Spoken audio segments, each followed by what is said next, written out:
Beloved, for generations humanity has searched for a way to touch the infinite. We have prayed for it, worked for it, fasted for it, visualized it, begged for it, and still the heart is restless. Still the mind wanders. Still the soul whispers, there must be something more. In our modern age, two powerful streams have risen in the spiritual landscape. One is old, familiar, wrapped in ancient rituals and doctrines. The other is new, radiant, filled with bright slogans about energy, vibration, and manifestation. And yet, if you look deeply, you will find that both streams, though sincere, often leave the seeker standing in the same place, longing, searching, reaching outward for what already lives within. So today we must come together in stillness to examine this question: what is the reality behind Christ consciousness? Not as the world defines it, not as religion frames it, not as modern spirituality markets it, but as the infinite revealed it to those who are ready to hear. You see, my friends, the spiritual world today is filled with noise. Everyone speaks of awakening. Everyone speaks of power. Everyone speaks of secrets, techniques, frequencies, codes, but very few speak of the one truth that dissolves all seeking the truth at Christ. Consciousness is not something to attain. It is something to recognize, something to awaken to, something to remember. It is not distant. It is not hidden. It is not reserved for saints, masters, mystics, or some chosen few. Christ consciousness is the very essence of your being, waiting patiently behind every thought, every fear, every desire, every attempt to improve your life by human means. Yet because we do not understand the nature of this presence, we turn outward. Some turn toward religion, hoping the right prayer will move God's hand. Some turn toward manifestation, hoping the right technique will bend the universe to their will. But listen carefully. Both approaches begin with the same fatal assumption that God and man are separate. And wherever the belief in separation exists, the experience of lack must follow. The religious mind says, God is out there, I must reach him.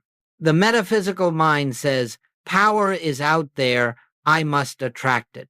But the awakened mind, the mind illuminated by Christ consciousness, gently whispers, I and the Father are one. Ah, there it is, the truth that silences all striving. Today, let us set aside the outer forms, the arguments, the doctrines, the systems. Let us set aside the desire to fix life, improve life, manipulate life. For Christ consciousness does not come to those who grasp at the world. It comes to those who release the world and discover the kingdom within. The purpose of our time together is simple: to reveal why modern manifestation and traditional religion both fail to satisfy the soul, and why Joel Goldsmith pointed to a higher way, a way not of attraction, not of obedience, but of recognition. You are not here to learn how to pull blessings toward you. You are here to discover that the source of all blessings has never been absent for a single moment. You are not here to harness divine power. You are here to realize that divine power is the substance of your own being. You are not here to find Christ consciousness. You are here to awaken to what you already are. So as we begin, let us rest in this simple truth. What you seek is seeking to reveal itself through you, not tomorrow, not after years of disciplines and affirmations, but now, in this very moment, if you will but become still enough to hear, Now, beloved, having set the foundation, let us step forward into the next understanding. The two great misunderstandings that have shaped humanity's search for God, beloved. Let us now look with honesty and quiet clarity at the two great misunderstandings that have shaped humanity's spiritual life for centuries. These misunderstandings are not born of malice, nor of ignorance, but of the innocent belief that God is separate from us. From this one assumption, the entire fabric of confusion is woven. The first misunderstanding is this: that spirit is a tool, something you use to acquire what you desire. This is the foundation of modern metaphysics and the countless manifestation systems that flood our world today. They speak of the universe as a mechanism, of consciousness as a lever, of prayer as a technology, and so the seeker begins to treat the infinite as a cosmic vending machine. Give me the right affirmation, and I will get the right result. Give me the correct vibration, and the universe must deliver my request. Give me the secret technique, and I will finally have what I lack. But listen gently. Any attempt to use God instantly reveals the belief that God is missing, distant, unavailable, and the moment you believe God is absent, lack must appear in your experience. Spirit cannot be used, spirit cannot be manipulated, spirit cannot be summoned. Not because spirit is withholding, but because spirit is already all there is, fully present, fully complete, fully expressing itself as your very being. One does not summon what is already here. One does not attract what is already one with oneself. One only recognizes. The second misunderstanding is its mirror opposite. If the first treats God as a tool, the second treats God as a reward. Here lies the structure of traditional religion. The seeker is told, live correctly, and God may bless you. Obey the commandments, and God might protect you. Be worthy, and God will give you what you need. And so God becomes a distant ruler, a cosmic judge, a being who must be convinced, pleased, appeased. The spiritual life becomes a long performance, an attempt to earn divine favor. Yet even the devout, even the sincere, feel the weight of this burden, for no matter how much they pray or serve or sacrifice, the sense of separation remains. God stays out there, and the heart stays here, longing for union it cannot reach. But hear this truth with the ears of the Spirit: God does not reward you for goodness. God expresses as your goodness. God does not give you peace. God is the peace within you. God does not send you supply. God is the source living as your very being. What need is there to earn what you already are? Both misunderstandings, though opposite in form, share a single root. Both say, I am here, and God is somewhere else. The metaphysician says God is a force to attract. The religionist says God is a power to obey. But the awakened soul, the soul touched by Christ's consciousness, knows God is the life I am living. God is the mind I am thinking. God is the substance I am being. There is no separation to bridge, no distance to overcome, no technique to employ, and no reward to earn. And here lies the heart of our journey. Until this fundamental error is seen, the seeker will remain trapped either in the restless chase for manifestation or in the weary struggle for divine approval. But when the truth of oneness is recognized, even faintly, all seeking begins to dissolve like mist before the sun. The soul rests. the mind becomes still, and the presence within announces itself as the only reality. Let us now continue to the next and deeper revelation, what Christ consciousness truly is and why it ends all separation. Once understood, beloved, having seen the two misunderstandings that keep the seeker wandering in circles, using God as a tool or striving for God as a reward, we can now come to the heart of the matter. For unless we know what Christ consciousness is, we cannot understand why both religion and manifestation fall short of the soul's deepest longing. Christ consciousness is not a higher self you must climb up to meet. It is not a new vibration you must learn to hold. It is not a mystical dimension somewhere above this world. It is not a special power given to holy men or advanced practitioners. Christ consciousness is the simple, direct, present, knowing that God and you are not two. It is the end of the belief in separation. This is all, and this is everything. It is the awareness, quiet, unforced, and unmistakable, that the very life-living you is the infinite life itself. It is the recognition that the intelligence which beats your heart, moves your breath, forms your thoughts, and sustains your existence is the same. Intelligence that formed the worlds, not similar to it, not inspired by it, one with it. When Jesus said, I and the Father are one, he was not describing a privilege, he was revealing a principle that applies to every soul, in every age, in every place. The truth he spoke was not about himself alone, it was about the nature of consciousness, itself Christ.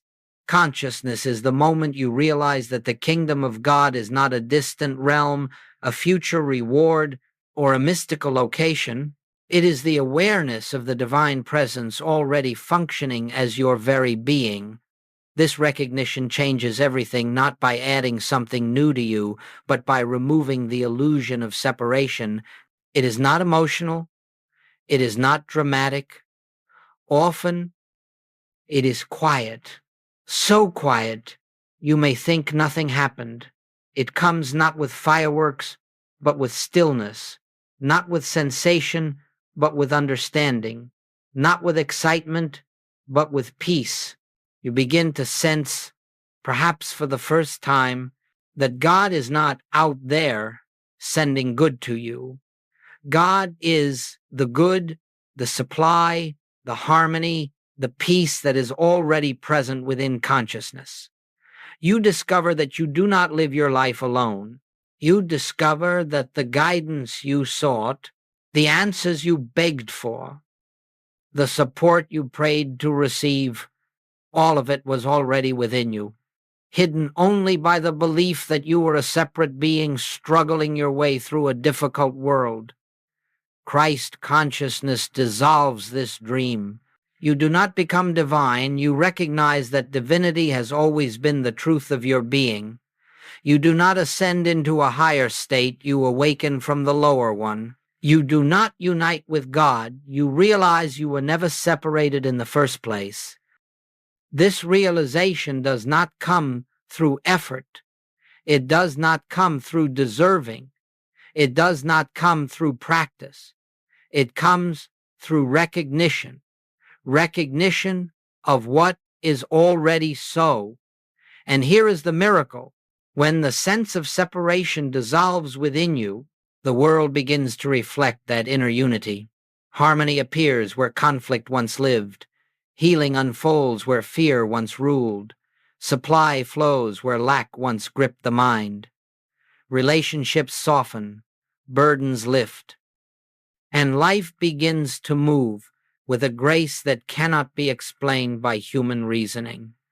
Why? Because the outer is always the shadow of the inner. And when the inner knows its oneness with the infinite, the outer reorganizes to match the truth now realized. So let us step gently, reverently, into the next part of our journey, examining why the popular New Age manifestation teachings fail to bring lasting peace and why they keep the soul trapped in the illusion of separation. Beloved, now that we have seen the nature of Christ consciousness as the end of separation, let us gently turn our attention to the path so many sincere seekers travel today, the path of manifestation. Let us approach this not with judgment, not with criticism, but with compassion, for all who walk this way are simply reaching for the freedom they have not yet recognized within themselves. There is nothing wrong with wanting a better life. There is nothing wrong with seeking health, supply, harmony, companionship. These desires are natural to the human sense of life.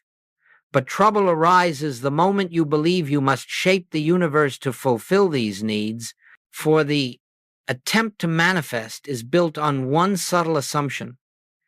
What I need is outside of me, and I must draw it toward me. Ah, here is the fatal flaw. Here is the quiet belief that keeps the soul wandering. The belief that good is separate from your being.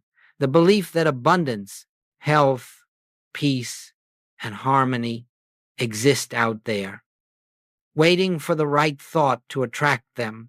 But let us look deeper. When one visualizes wealth, one is affirming poverty. When one insists on healing, one is agreeing with sickness. When one demands success, one is confirming its absence. When one attempts to attract love, one is silently declaring unworthiness. All manifestation techniques begin with lack. They begin with a problem. They begin with the belief that something is missing and it must be added to you. This, dear one, is what Joel Goldsmith called seeking second. Instead of turning to the source, the individual turns to the form. Instead of resting in presence, the mind chases effects. Instead of recognizing that consciousness is the substance of all good, the seeker tries to manipulate the shadows that arise from consciousness. It is like attempting to rearrange the reflection in the mirror without touching the face that casts it. The outer world is the mirror, the inner consciousness is the face. And yet manifestation systems attempt to scratch at the glass, polish the reflection, force the image to improve, never realizing that the reflection has no power of its own. The outer world is not the cause, it is the effect. But you can see how sincere seekers become trapped. When a technique seems to work, excitement grows. When it fails, anxiety increases. And because the method rests entirely upon mental effort, the seeker becomes exhausted trying to maintain the right thoughts, the right energy, the right vibration. Manifestation is labor. Recognition is rest. Manifestation attempts to control the world. Recognition reveals the world to be the expression of consciousness. Manifestation tries to fix life. Recognition sees that life is already whole. Manifestation says, I will change my thoughts to improve my experience. Recognition says, my experience is the shadow of the truth I acknowledge. Do you see the difference? One approach depends on human will. The other rests in divine realization. One approach strives to get. The other awakens to what already is. Joel Goldsmith discovered something profound. Whenever you attempt to make something happen, you declare the absence of God in that situation, and wherever you declare God absent, you will experience lack, fear, frustration, and delay. Not because God punishes you, not because the universe rejects you, but because you are unknowingly denying the truth of your own being. Spiritual supply does not come through attraction. It is revealed through recognition. Healing does not come through force. It unfolds when the illusion of separation dissolves. Harmony does not come through mental manipulation. It appears when the mind rests in presence. And so, beloved, the entire structure of manifestation collapses under the weight of its first assumption that the good you seek is separate from you. This is the trap of seeking second, trying to adjust the outer world without first acknowledging the inner. Reality, only one thing is required. Turn to the kingdom within. Recognize the presence. Rest in the truth of oneness. Then watch as the outer world quietly arranges itself according to the inner knowing. To understand this fully, we must now examine the other side of the coin. Why traditional religious striving also fails to satisfy the soul. For it too is built upon the belief in separation. Beloved, having seen why modern manifestation fails the soul, let us look now at the other path humanity has walked for centuries, the path of traditional religion. And again, let us look with compassion. For those who turn to religion do so out of sincere longing, sincere devotion, sincere desire to know God. Their hearts are earnest. Their intentions are pure, but sincerity alone cannot dissolve an illusion. Devotion alone cannot heal a fundamental misunderstanding, and tradition, no matter how ancient or revered, cannot make separation true. The religious seeker has been taught for generations that God is a being outside of themselves, a father in the sky, watching, judging, rewarding, withholding, a God who must be pleased, a God who must be obeyed, a God who may intervene if one prays hard enough, believes strongly enough, sacrifices deeply enough. So the seeker lives with a constant inattention, a quiet fear, an unspoken question: am I worthy? Am I good enough? Have I done enough to earn God's blessing? This is not spiritual living. This is spiritual striving. The religious mind imagines God as distant, separate, beyond reach, and therefore it lives as a beggar, hoping, pleading, bargaining. Lord, hear my prayer. Lord, send your healing. Lord, give me strength. But listen gently, my friend. The moment you ask God to come to you, you have denied the truth that God is already within you. The moment you pray to an external deity, you have forgotten the one who is living your very breath. The moment you imagine yourself apart from the divine, you create a gulf that no amount of devotion can bridge. For devotion, no matter how sincere, cannot unite what is already one. It can only delay the recognition. Traditional religion places the seeker under a burden, the burden of spiritual performance, the burden of trying to earn what already belongs to them, the burden of praying to a God who has never been absent. It is a heavy load. It wears down the mind. It exhausts the heart. And yet, even the most faithful often find that their prayers echo back in silence, not because God is withholding, but because the prayer begins with the false belief that God is somewhere else.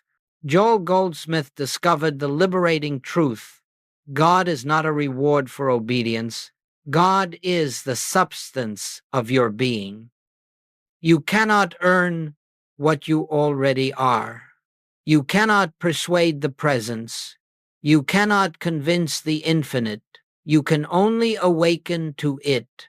The kingdom of God is not reached through striving. It is revealed through stillness, through recognition, through the gentle inner knowing that I and the Father are one.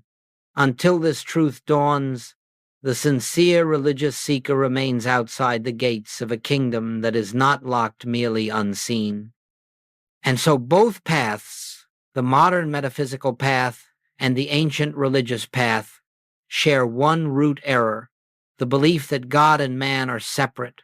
One tries to use God, the other tries to please God, but both affirm distance, both affirm absence, both affirm a separation that exists only in the human mind, and thus neither can bring the peace, the healing, the supply, the guidance that the soul seeks. For these do not come through reaching outward, they flow naturally when one turns inward and recognizes the presence already living as themselves. Now that we have seen the limitations of both extremes, we may step into the true heart of this teaching, the radical middle way Joel Goldsmith revealed, the way of recognition, not manipulation, the way of oneness realized, not oneness attained. Beloved, having seen why both the path of manifestation and the path of religious striving fail the seeker, let us now turn toward the true spiritual way, the way Joel Goldsmith lived, taught, demonstrated, and proved. It is not the way of effort. It is not the way of techniques. It is not the way of belief. It is the way of recognition. Recognition is the turning point. It is the moment the heart stops reaching outward and begins to awaken inward. It is the moment the mind stops grasping and begins resting. It is the moment the soul hears a quiet truth and knows, perhaps for the first time, the entire spiritual journey has been an illusion because I have never been separate from God. What makes this path radical is not that it is new. It is radical because it removes every structure the ego depends upon. The structure of control, the structure of effort, the structure of achieving, the structure of deserving. All of that dissolves in the light of recognition. For recognition does not say, God will bless me if I do this or believe that. Recognition does not say, I will manifest my good when I learn the right formula. Recognition says simply, God already is, and because God is, all that concerns my life is already fulfilled within the One. This is not a philosophy. This is a state of consciousness. This is the inner doorway to Christ, awareness. Joel never taught people how to manipulate the world. He taught them how to see that the world has no power in and of itself. He never taught people how to attract things. He taught them how to recognize that all supply flows from the infinite that is already within. He never taught people how to get healing. He taught them how to see that wholeness is the nature of spiritual being. This is why he said, you cannot use God, for God is not an object. God is the subject. The very subject of all life, all activity, all expression. And this is why he also said, you cannot bring God to a situation, for God is not outside of anything. God is the reality of everything. Yes, beloved, this is a radical idea. It strips away the comfort of human control and replaces it with something far more powerful, divine assurance. In the way of recognition, you do not declare truth to make it true. You declare truth because it is true. You do not affirm good to make good appear. You acknowledge good because good is the nature of God, and God is the nature of you. You do not visualize perfection to attract it. You rest in perfection because it is the eternal condition of your being. Recognition is a seeing. Recognition is an unveiling. Recognition is an inner opening through which the presence announces itself, sometimes softly, sometimes suddenly, but always unmistakably. And what does this recognition reveal? It reveals that the very consciousness with which you listen to these words is the same consciousness that formed the stars. It reveals that the peace you long for is not something you must earn, it is the foundation of your existence. It reveals that the supply you seek is not dependent on effort or fortune, it flows from the infinite invisible. It reveals that the healing you pray for is not something to be achieved. It is the truth already established in spirit. It reveals that the harmony you desire with others is not a negotiation between personalities. It is the natural expression of oneness realized in the way of recognition. You stop trying to change the world. You stop trying to fix the world. You stop trying to arrange the world. Instead, you turn within. You become still, and you see that all change flows from the inner to the outer. All healing flows from the invisible to the visible. All supply flows from the infinite to the manifest. And then something beautiful occurs. Life begins to move effortlessly, not because you control it, but because you no longer interfere with the grace that has always been guiding it. This is Joel Goldsmith's radical middle way, not manifestation, not obedience, not belief, not mental effort, but recognition of truth. And now, having seen this path, we may move naturally into its practical application. How to walk this way in the midst of daily life, how to turn from seeking second to seeking first, and how to make recognition the foundation of your entire spiritual life, beloved. Now that the foundation has been laid, now that we understand the illusion of separation, the futility of outward seeking, and the quiet majesty of recognition, we may gently turn toward the practical application of this truth. For truth is not merely to be admired, it is to be lived. It is to become the atmosphere in which you think, breathe, act, and rest. The infinite way is not a system of techniques. It is not a set of affirmations. It is not a ritual to perform. It is not a mental exercise. It is simply this: the continual return to the awareness of the presence within. This return is so gentle that the human mind overlooks it. It is so simple that the intellect dismisses it. It is so quiet that the world cannot perceive it. And yet, it is the very power that dissolves fear, heals the body, restores harmony, and reveals supply.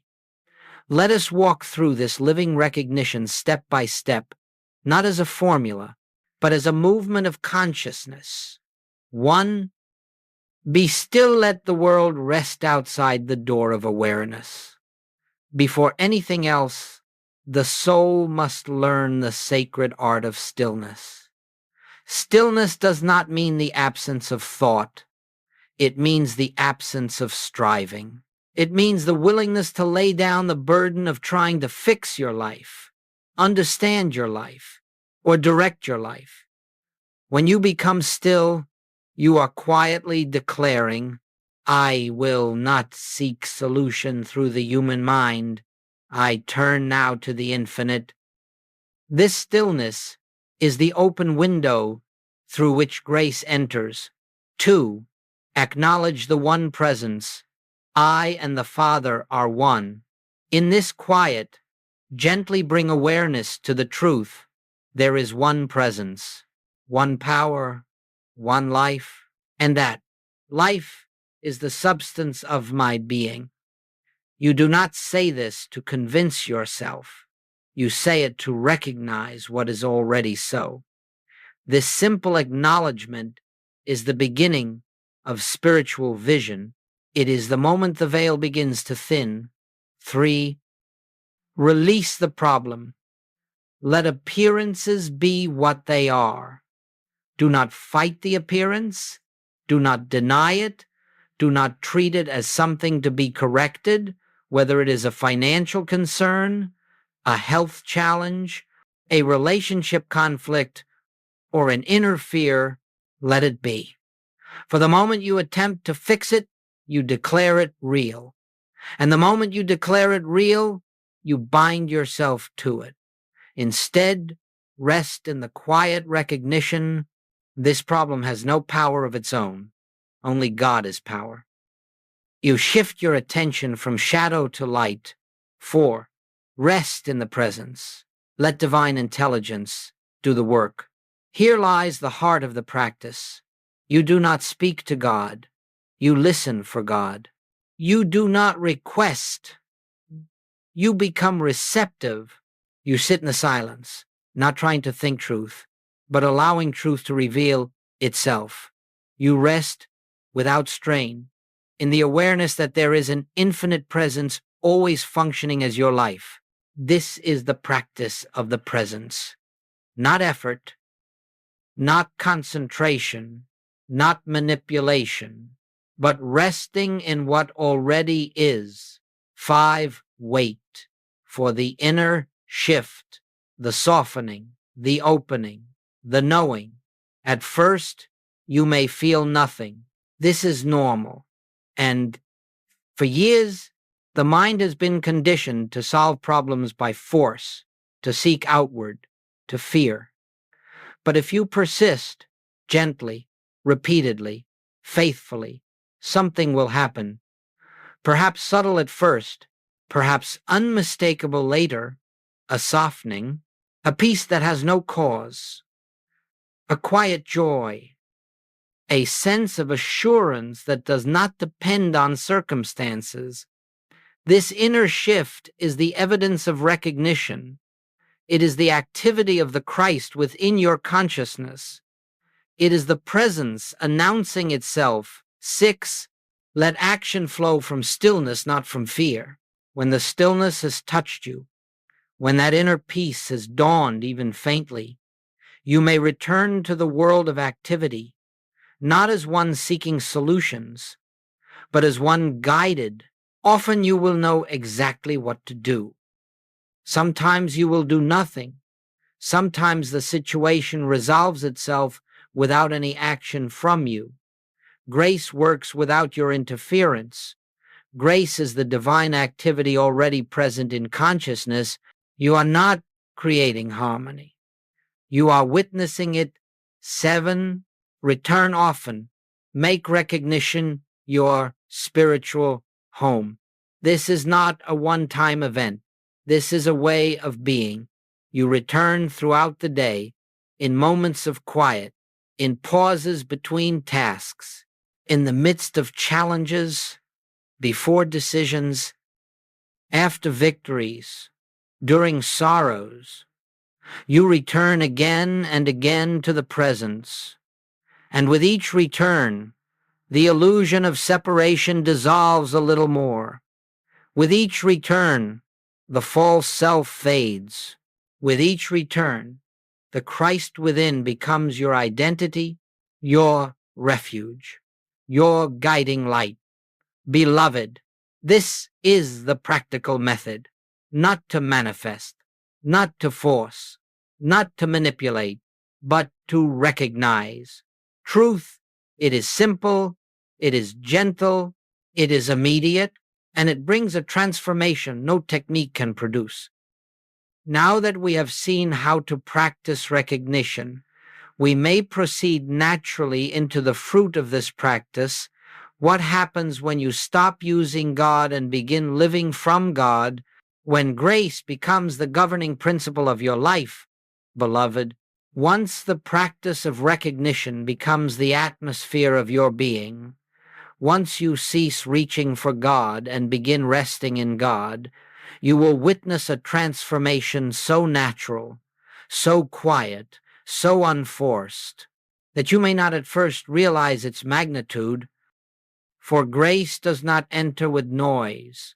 It does not enter with drama. Grace appears the way dawn appears, not through effort, but through inevitability.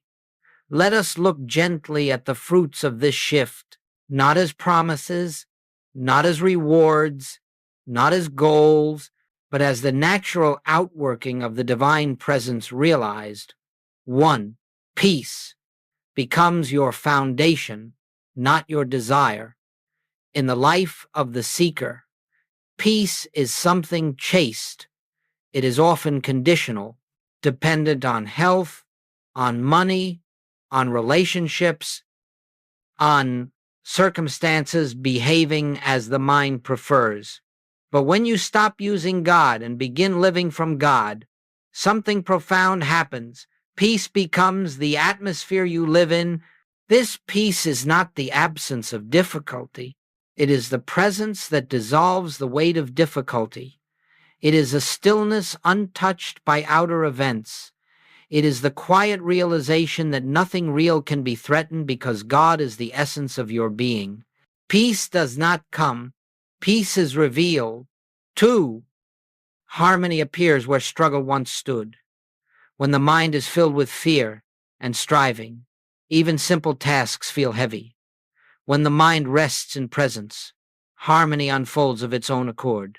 You will notice relationships softening, not because others have changed, but because you are no longer meeting them with the ego's weapons of fear, judgment, or expectation. You will notice cooperation appearing effortlessly. You will notice the right people entering your life at the right time. You will notice that problems which once seemed immovable dissolve with surprising ease. This is not coincidence. This is not luck. This is the reflection of inner harmony. 3. Supply flows without anxiety or strain. When you live as a separate self, supply feels fragile. You depend on the world to give you what you need. You fear that what you have can be taken away. You try to control the channels. But when you recognize God as the substance of your being, supply reveals itself as an infinite, ever-present, ever-unfolding expression of the One. You stop depending on persons or circumstances. You no longer pursue opportunities, they come. You no longer cling to channels, they open. You no longer fear loss, for you know that what God is cannot diminish. Joel Goldsmith often said, "Supply is not something God sends. Supply is the activity of God revealing itself." And when you know this truth, the panic surrounding money is released, and the flow becomes natural, unforced, assured. 4. Healing occurs as the recognition of wholeness. In the old way, one seeks to remove illness. In the new way, one recognizes the impossibility of a sick spirit. Healing becomes the byproduct of realization, not the goal of prayer. The moment you stop fighting the body and begin recognizing the perfection of the one life living as you, the tension that sustains the condition dissolves. The fear that feeds the condition weakens. The belief in two powers, good and evil, fades. And healing unfolds naturally, gently, securely. Not always dramatically, not always instantly, but always truly. 5. Guidance becomes inner knowing, not outer seeking. When you cease using God as a consultant and begin letting God live your life, guidance shifts from mental decision-making to inner recognition. You feel a nudge, a knowing, a quiet impulse. You sense when to act and when to be still. You sense when to speak and when to remain silent. You sense when to move forward and when to wait. This inner knowing is not the mind's logic. It is the activity of the Christ within, the infinite intelligence expressing itself without noise. As Joel said, God is living its life as you listen, and you will discover the way prepared before you. 6. Life becomes a flow, not a fight. The greatest shift in spiritual realization is this: life ceases to feel like something you must manage. Instead of swimming against the current, you find yourself carried by the river of divine activity. You act, but without strain. You plan, but without fear. You work, but without anxiety. You move, but without inner resistance. The ego's grip relaxes. The nervous system softens. the heart rests, and you discover that the presence you sought to use has always been the presence that carries you. This is the fruit of recognition. This is the life lived from God, not toward God, not trying to reach God, but resting in God as the foundation of being. Beloved, once this shift begins, once you stop calling on God and begin recognizing God, every corner of your life becomes illuminated with grace. And now, having seen the results of this transformation, we may move toward the natural conclusion of our journey, the closing realization that living from God is the essence of Christ consciousness itself. Beloved, as we bring this journey to a close, let us return to the very place where all true journeys begin, not in the world, not in the mind, not in the seeking, but in the quiet chamber of the heart where the infinite resides.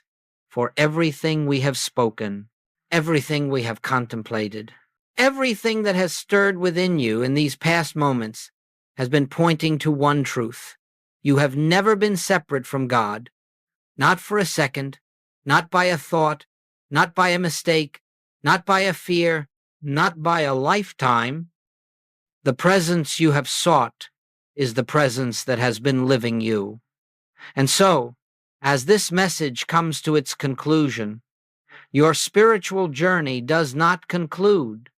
It begins right here, in this breath, in this moment, in this awareness.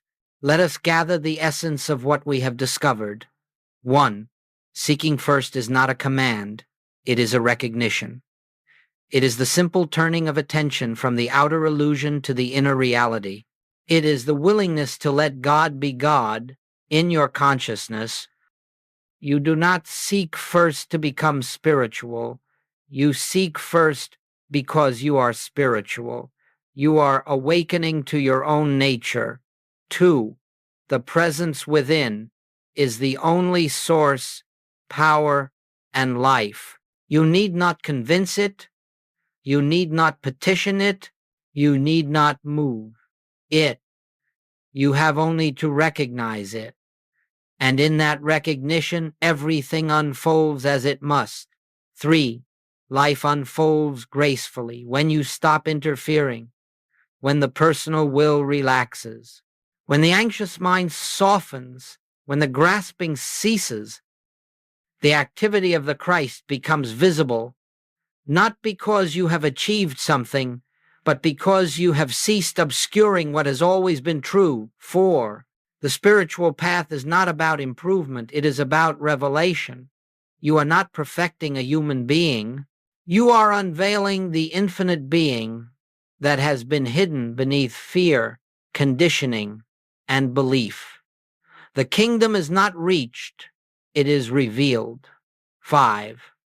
The practice is beautifully simple. Be still, acknowledge the presence, release appearances, rest in the silence, let action arise from inner knowing. This silence, this recognition, this awareness is the doorway to the kingdom. As Joel often said, we are not seeking to bring God into our experience. We are seeking to recognize that God is the essence of our experience. 6. You walk forward, not toward God, but from God. Every step you take after this moment is taken as one who knows, I live, yet not I. The presence lives itself as me. This is the beginning of effortless living. This is the foundation of spiritual realization. This is the heart of the Christ consciousness. Beloved, as we part from these spoken words, let us not part from the awareness awakened within them. Let there be a moment, just a breath, where you turn inward now, quietly, gently, sincerely, and recognize the kingdom of God is here. The presence is here. The I, the life, the love, the one, is here, in you, as you. Now, carry this awareness with you. Return to it often. Let it become your resting place, your refuge, your identity. And as you do, everything that once felt separate will dissolve into oneness.